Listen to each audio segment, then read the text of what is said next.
Good evening, ladies and gentlemen. It's Thursday night. It's 8:30 in the evening. It is, of course, your Thursday night tradition, the Third and Long podcast. I am your host, Shane Harris, alongside the incomparable Geordie Raji himself, Mr. Philip Perrins, the podcast OGs, Ollie Hope and Ollie Butler Henderson. Ladies and gentlemen, before we begin, I would like to give the floor to my old buddy, Mr. Perrins.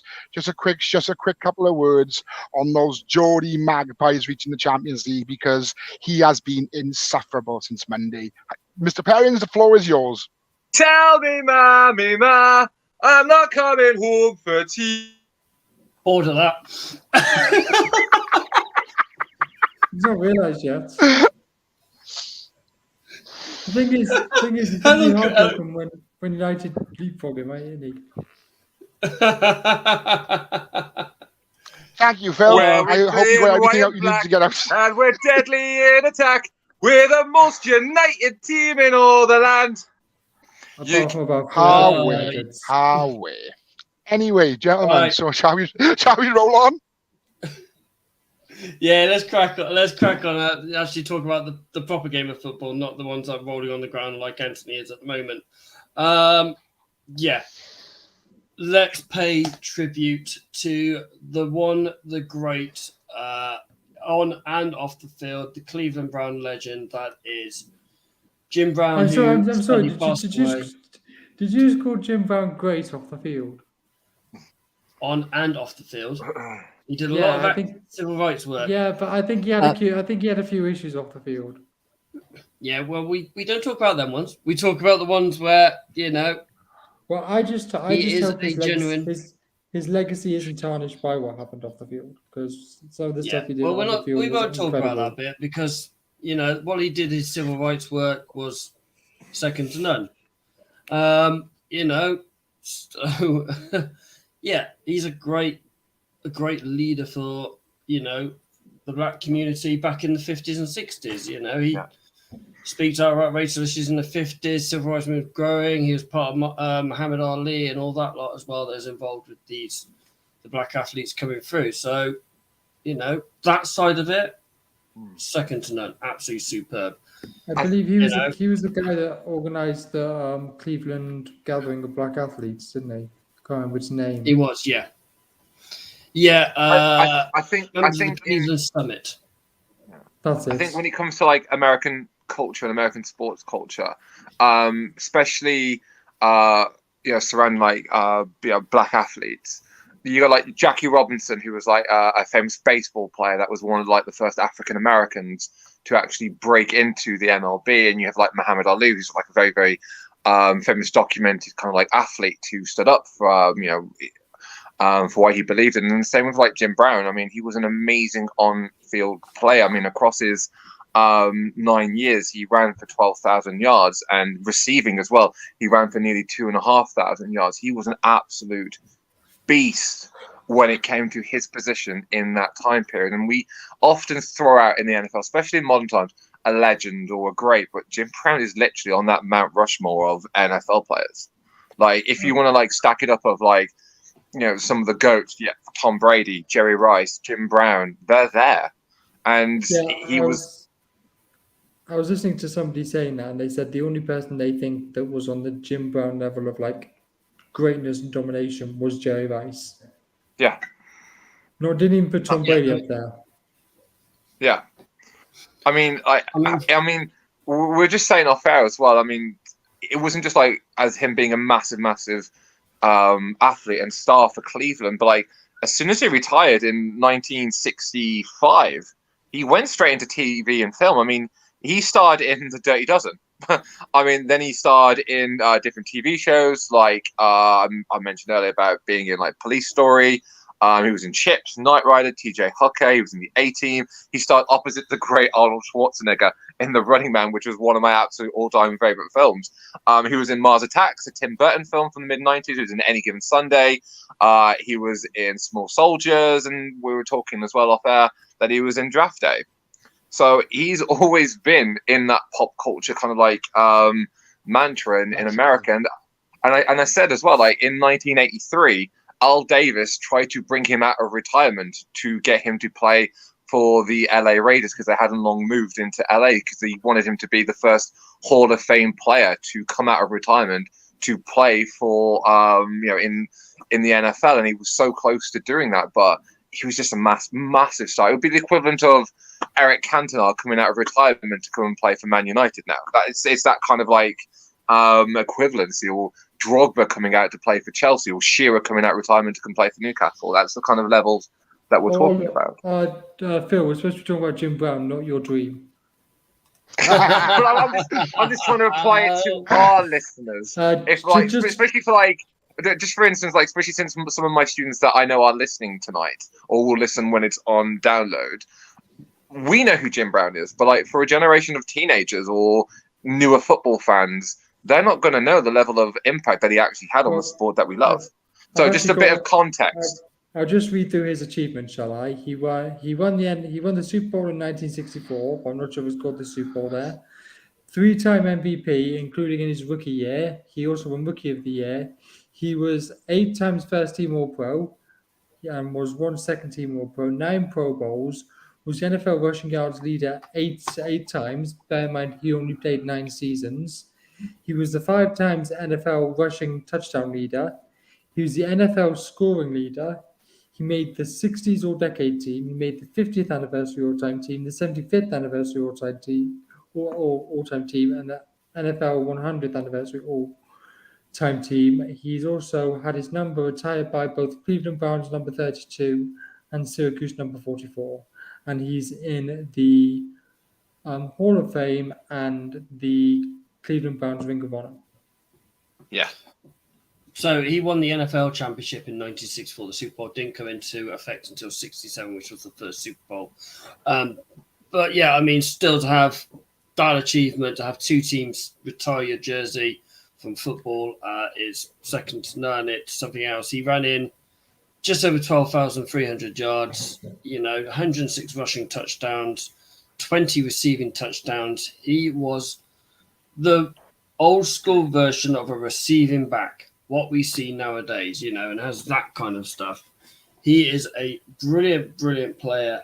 I urge you to watch anything. You see these players nowadays, oh, wow, they're amazing, and these stiff arms and how strong they are. Derrick Henry has nothing on this gentleman. Absolutely nothing on this gentleman. He is a solid, solid receiver. You see him, you took him out that day and put him in today's football, he would still be as good, if not better, I think. Yeah, I mean, he was playing in 12 game and 14 game seasons, so his stats are even more incredible. Oh, most definitely on that one. It's second to none. It's absolutely superb. That's why people think, regard him so highly. He went 6th overall in the first round. He is 6'2", 232 pounds. So he was pretty solid and pretty big. So he wasn't even built as a fullback. Like he was massively oversized. So he was quick, he was strong, he was agile. I mean, he was built like a linebacker but moved like a wide receiver. Like he was brilliant. Yeah, absolutely brilliant. I do urge you to go and YouTube him, watch some clips of him. He was also an incredible basketball player. He broke the Long Island record of 38 points for his high school basketball team.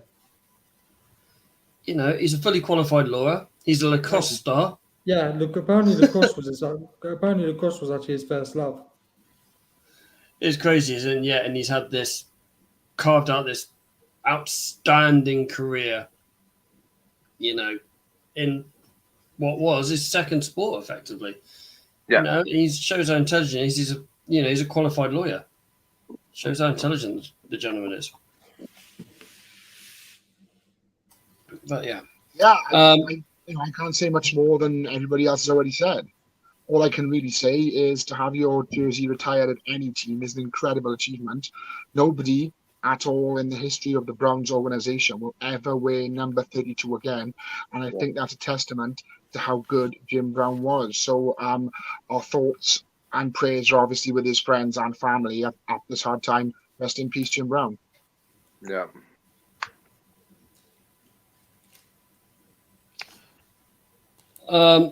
Moving on to a little bit of other news now. So the NFL have allowed some changes going on in the NFL. And Where was this in the NFL? Where was this in the NFC Championship game? should we let these two to our left take it, Phil, Shayna? Because Yeah, it's bad. I do believe if they had a third QB in the NFC, they could have possibly won it. Well, it depends who that third quarterback was. Carry on, gentlemen. How do you feel about this? I'd have sent Trey Lance out with one leg personally. To be fair, I would have given I would have let Steve Young warm up in the parking lot, to be honest, as opposed to who did we turf out? I can't remember now. He was we had Josh Johnson as our backup. Yeah, Somebody's getting that was pretty bad. Yeah, it's right. That's my phone.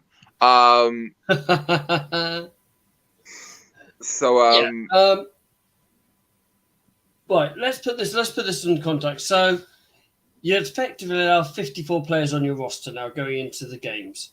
As long as you've got 3 QBs, yeah. As long as you've got 3 QBs in your team. So it doesn't take a team away.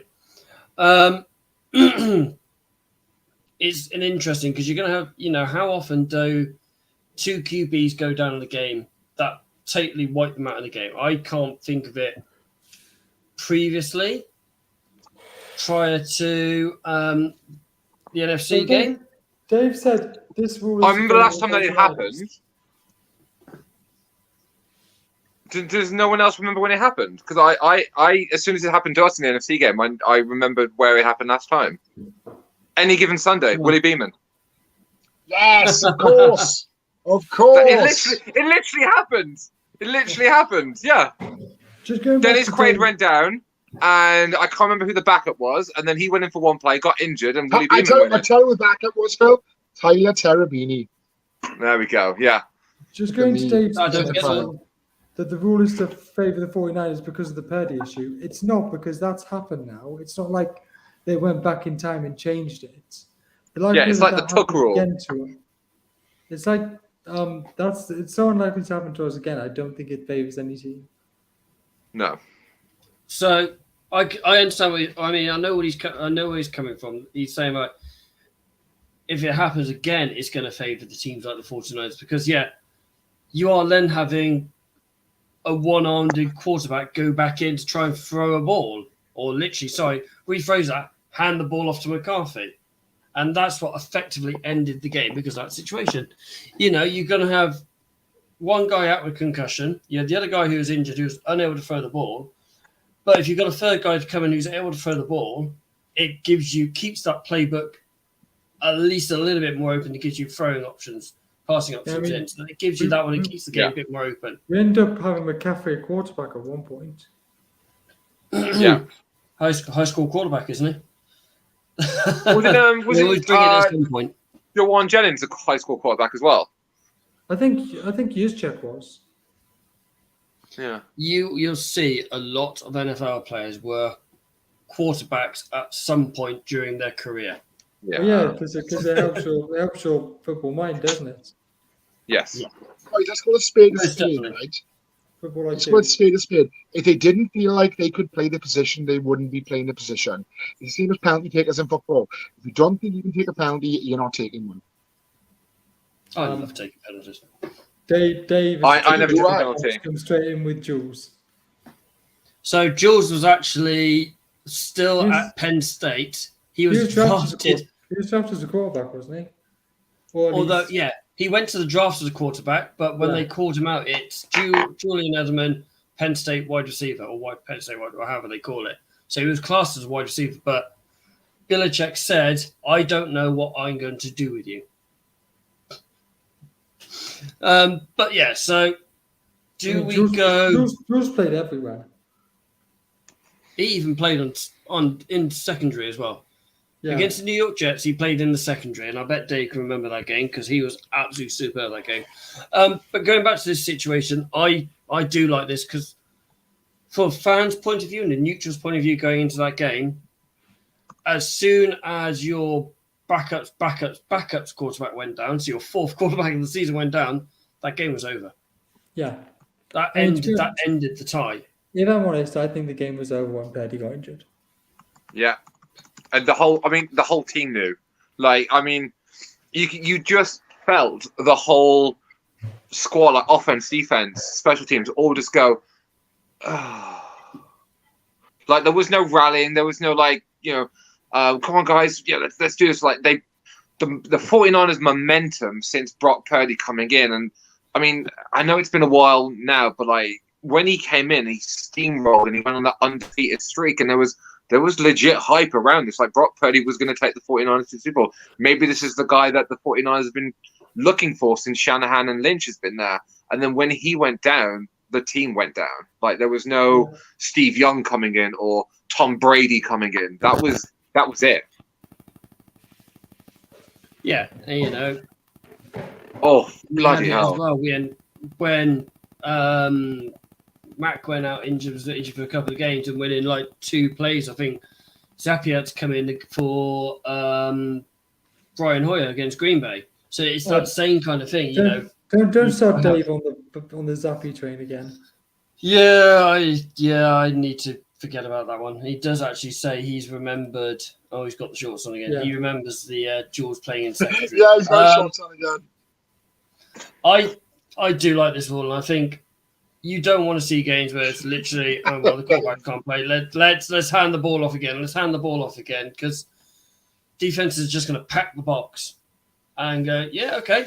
You're going to have to bounce outside, and good luck on that one, because not many running backs can bounce outside successfully and make the yards that you need. So I do like this as a spectacle. I think it's brilliant.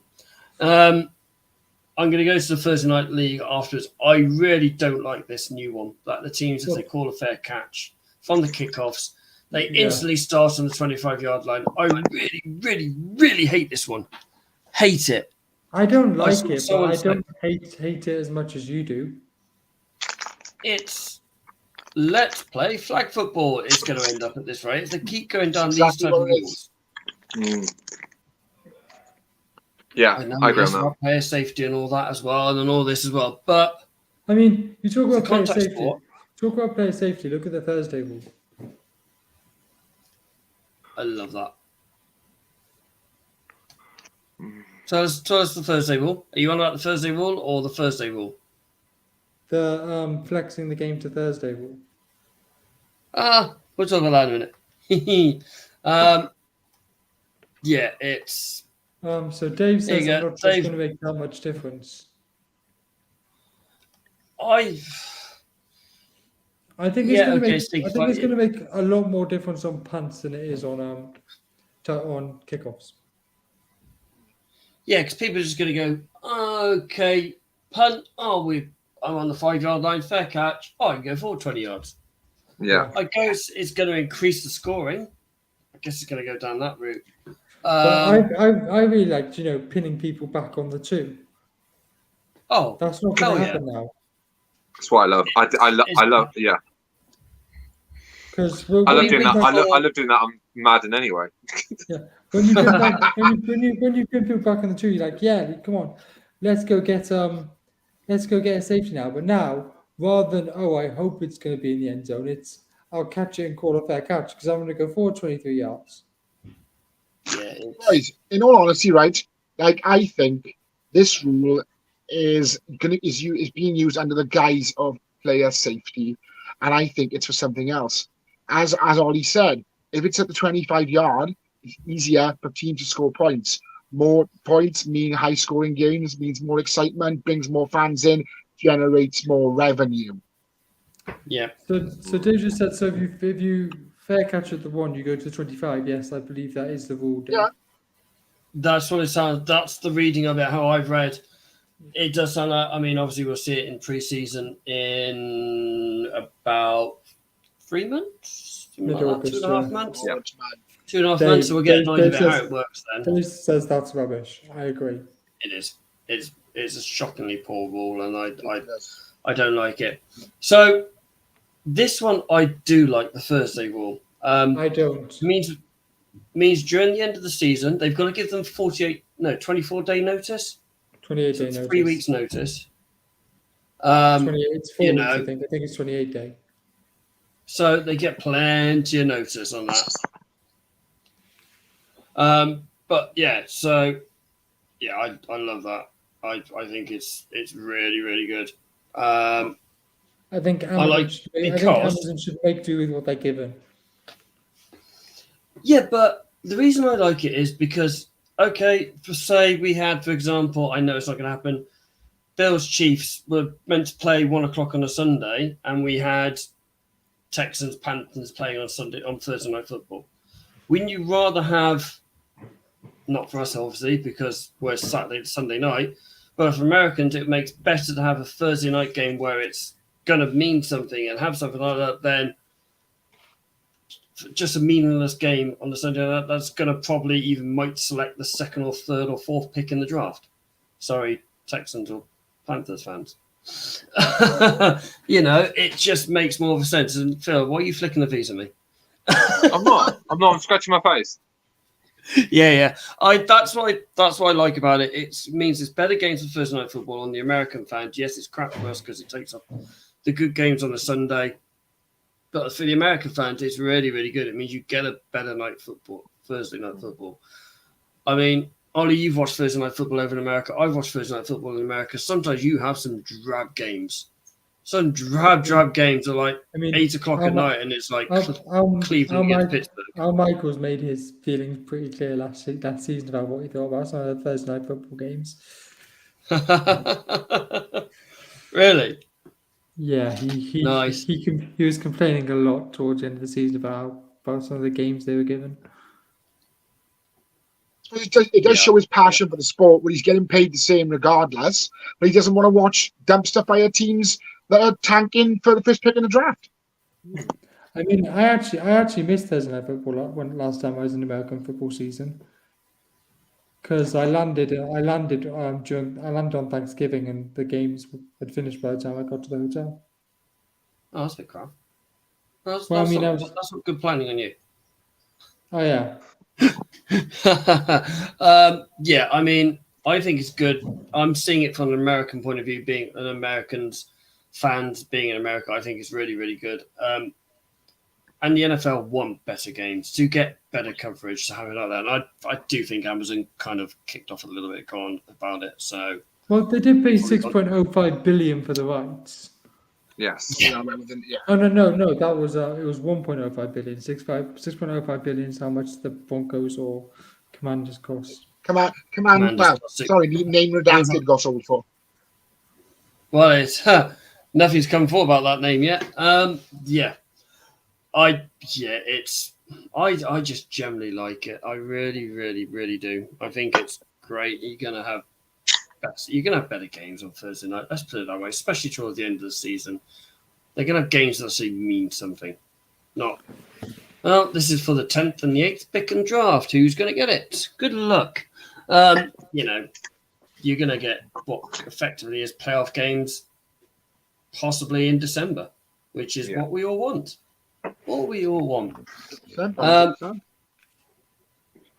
Let's roll on to the other bit of news. Shall we let them go first, Shano, or should we talk about Green Bay first? Really quickly, before we do, I just wanted to bring up something that I mentioned in the group chat the other day about Washington applying for the Washington Commanders name to be trademarked by themselves in the patent office, and the patent office said no. What now? That's insane. As Jim Theismann said, there's a lot of Commanders in Washington. Yeah, fair point. Yeah, fair point. So do they change their name now? Do they check out 2 years of history and start again? Go back to Washington football team. Yeah, that's probably going to be because you'll never hear the term Redskins again. I mean, I guess that's up to Josh Harris, isn't it? Yeah.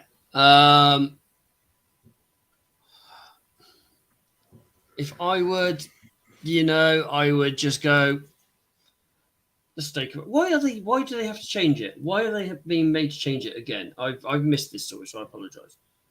So the patent office has refused to trademark Commanders. They don't have to trade it, but it would mean that Commanders is in the public domain and could be used. Yeah, I could go out tomorrow. Well, have you seen that episode of South Park where Cartman named a team the Washington Redskins because nobody had the trademark anymore, and he could legally do it? Yeah. Yeah,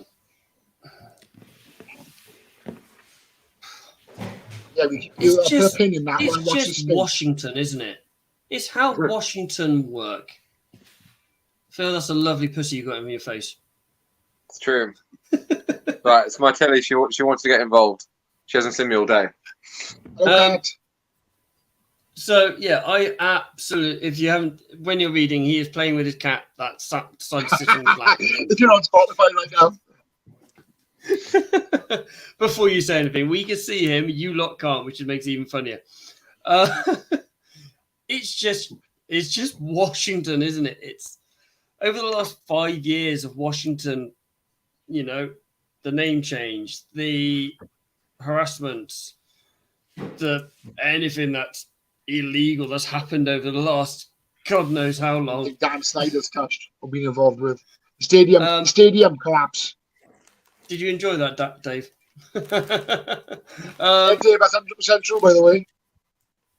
Yeah, it's just how Washington is. I mean, if I was Jack House, I go, right, the Washington Football Club is going to be nowhere else. They're going to go to St. Louis and be called whatever they want to do. Just take that football club away from Washington, restart them all over again, and yeah, they need to, you know, disinvolve themselves in, you know, Washington. It's done over there, personally. Also, just before we move on to Green Bay, can we talk about some news coming from not quite far across the pond over in the Emerald Isle? Go on. Oh, with Pittsburgh. Yes, the Steelers have announced their intention to play a game at Croke Park in Dublin in the future. Ooh. Yeah, I saw that. Love that. Is that going to be a pre-season game or is it going to be a full-on game? Well, are you thinking about the Week 0 college game of Notre Dame versus Navy? Yeah. They're going to have a game over there. I mean, because Croke Park holds, what, 60,000, 55,000, something like that in Dublin, like isn't that. it? It's a Yeah. lot. It is. So it's not a massive stadium. It's probably smaller than Heinz Field, so it's not called Heinz Field anymore, is it? It's called whatever it's called. Akrashua Stadium. I mean, the cold hard ground Thank you. would refer to it as Akrashua Stadium. Yeah, I mean, it just shows that the NFL is growing on this side of the pond, doesn't it? That they want to bring teams over here. Teams want to bring fans over here. I think it's surprising that it's the Steelers that said it, and it's not Goodell telling the Steelers they have to do it. I think they've realised how big it is over here on their own, and there is Steeler Nation's quite big all over the place, unfortunately. Yeah. Yeah. It's only a matter of time yes. before the league grows into markets like Russia and India and perhaps China, because they are huge markets. And Maybe not so much well. Russia for the time being. Well, Yeah, you know what I mean. I'd say not Russia for the next decade, maybe several. I was gonna say minimum 20 years. Yeah. So, Green Bay, they have been selected to host the 2025 NFL Draft. Forgive me, I am not sure who the 2024 NFL Draft is going to at this moment. I was about to say Kansas City, but that was this year. Yeah. Vegas, is it? No, it's Vegas. Detroit. We are going to Detroit in 2024. Okay. Put your hands up for So- Detroit. Put your hands up. Yeah, I mean, I was really, Detroit, I just like yeah. to clarify. I was really disappointed that wasn't the theme tune for Hard Knocks last season.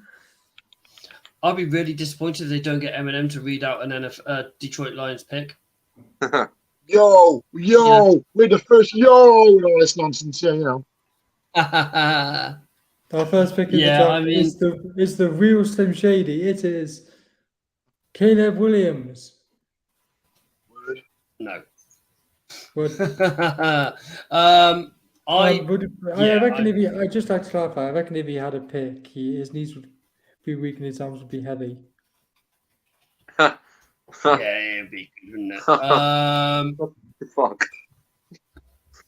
So, I mean, yes, they have to go around they go around to all the cities all the teams that host, that host NFL teams So obviously you got New York, you got Las Vegas, you got Denver.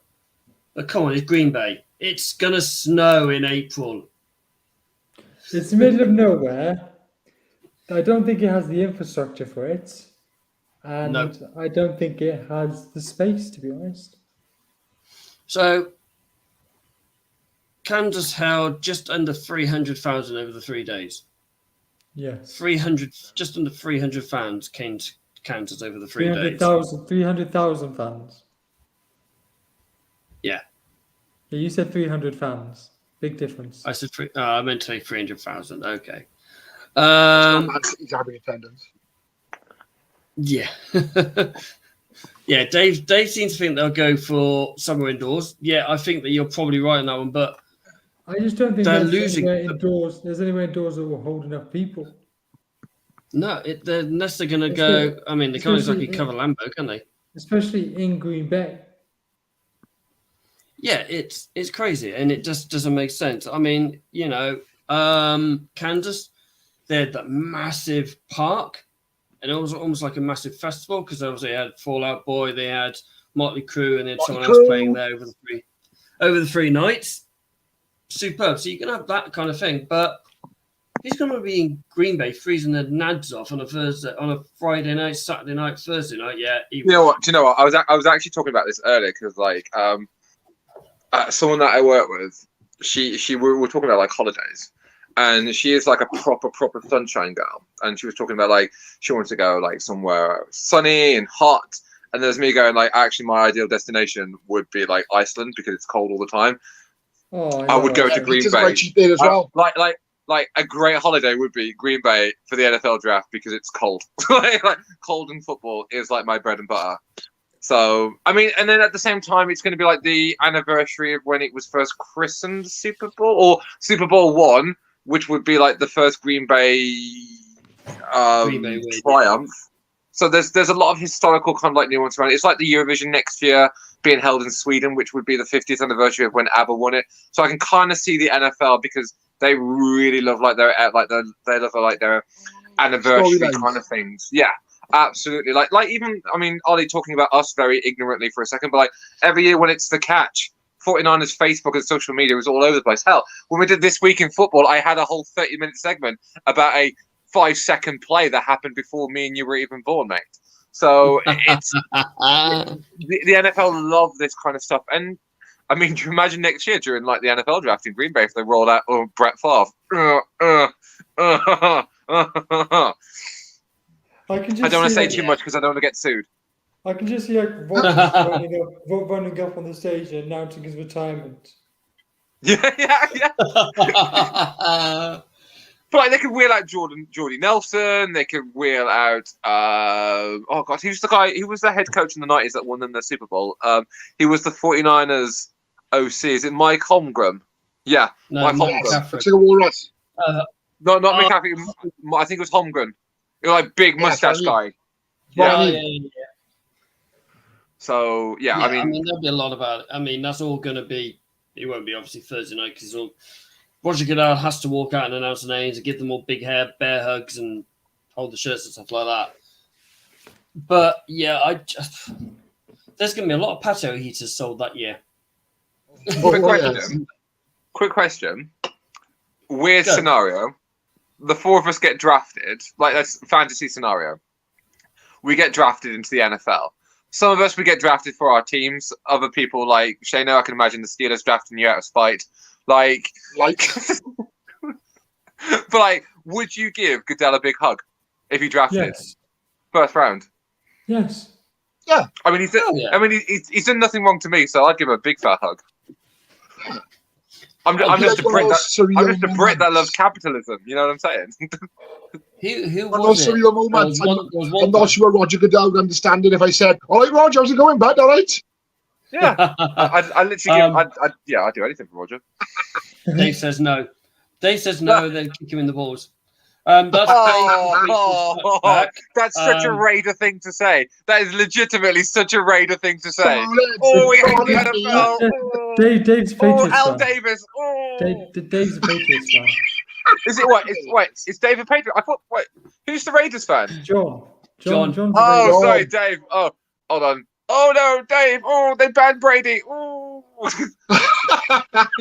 Roger Goodell's the devil. Oh, we won 6 Super Bowls. Oh, Tuckgate. Oh, Christ, all right, boy, Jesus. sorry, Go on, I've just then. got one for every team.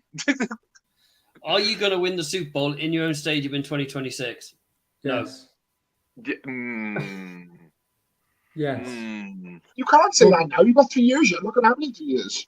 Brock Purdy. Exactly. Brock Purdy to George Kittle with a catch 4. Oh my god! What? Oh, why not Brock Purdy to Ayuk? Because the catch was to a tight end, wasn't it? No, Dwight Clark was a wide receiver. I thought it was tight end. Terrell Owens was a wide receiver.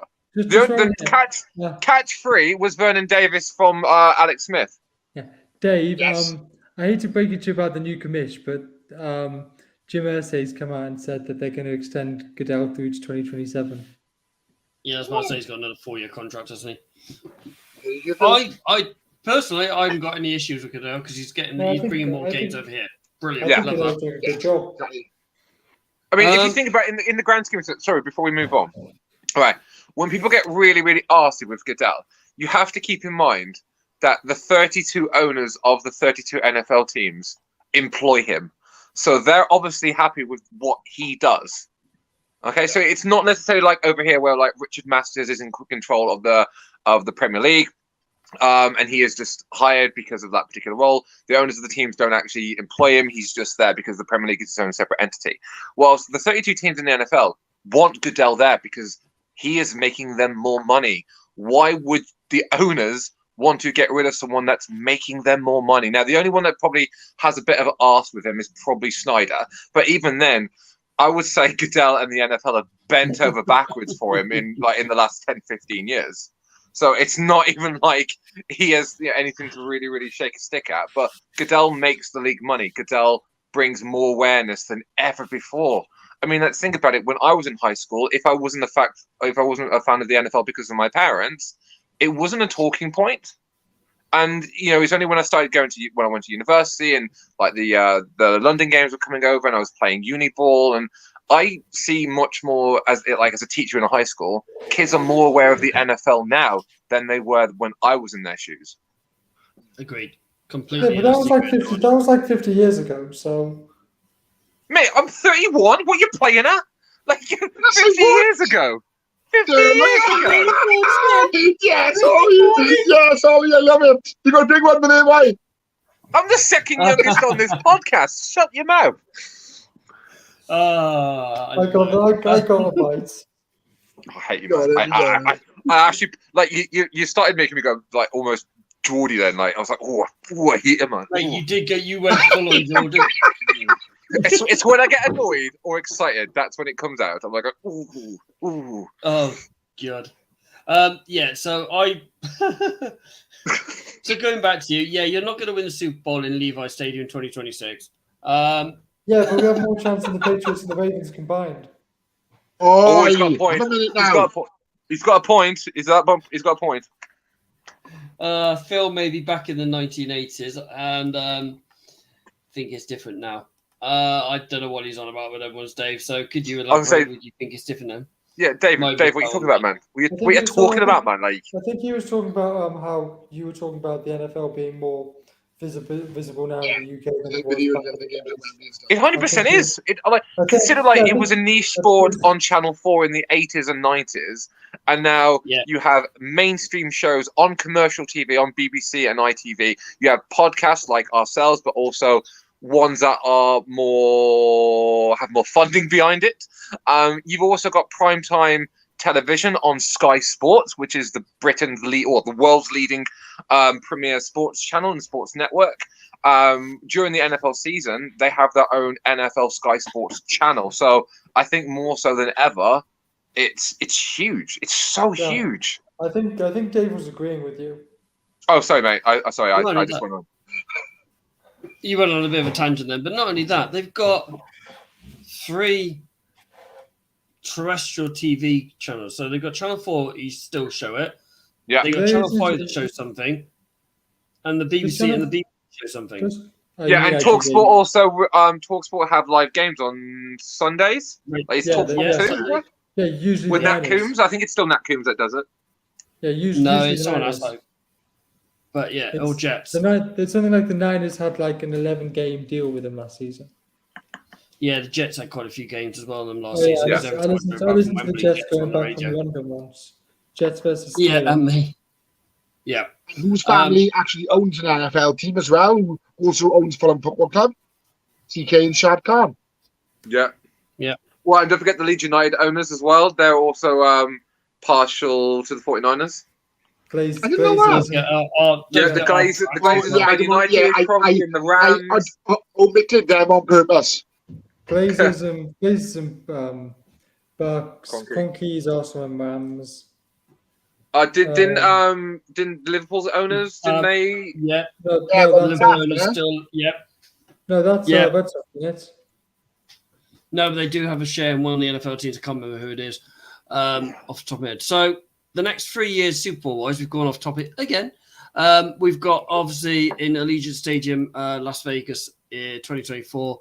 Yeah. Caesars Superdome in New Orleans in 25, and then we go to Levi in 2026. Yeah. Forgive me, I can't remember the last time your stadium was held a Super Bowl, and I can't even remember. Super Bowl 50. Yeah, literally. If they had And all that the Hall of was Famers out. Was that Cam's? I'm not going to dive on the ball.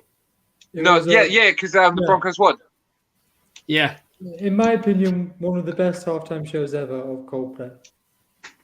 Yeah, that was pretty good. Yes, that was yes. Yeah, of course. only, but in all honesty, but what you know about music, you can put on the head of a pin. You know what I mean? Even music for the adults. When we did our I just love the fact. When we did our top 5 Super Bowl halftime shows, I think I put Coldplay 1, didn't I? Yeah, I think you did. To be fair, I love the fact that the NFL at the moment, or NFL teams are going, "Who's your favorite Taylor Swift track?" And I'm like, I know one.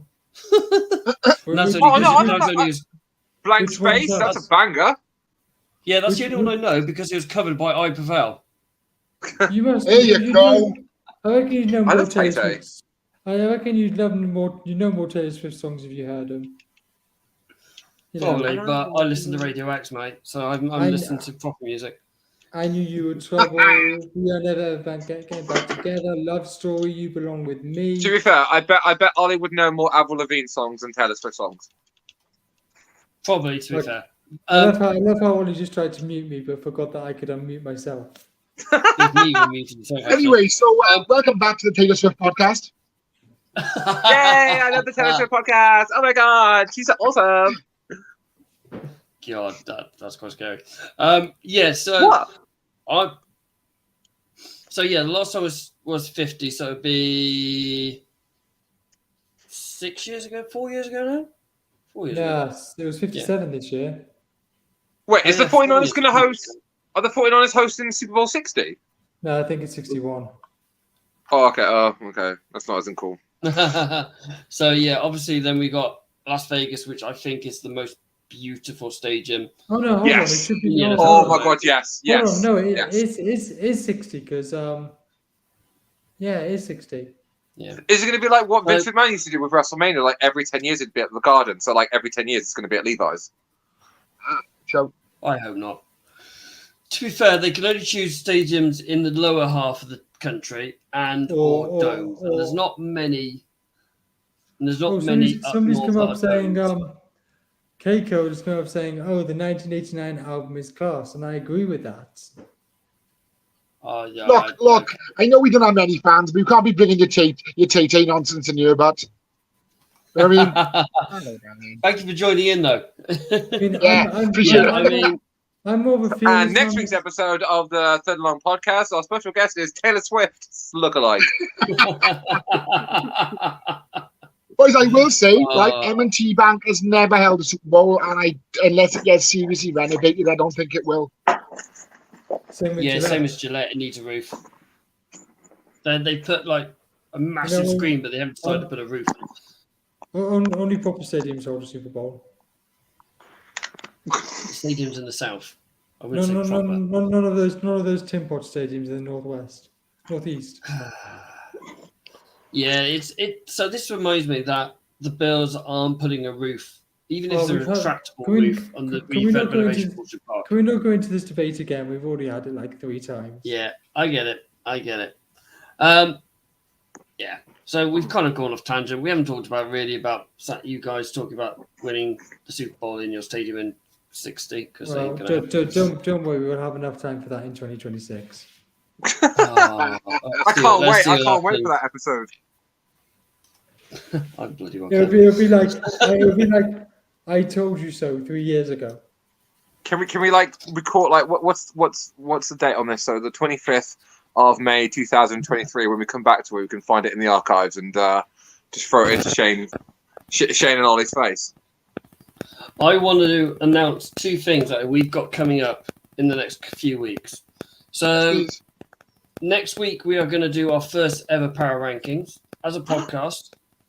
So the 4 of us will drop in our 32 in order, and then we'll take the average of the 32 because we're not going to have San Francisco fans saying they're the best team in the NFL when we know. No.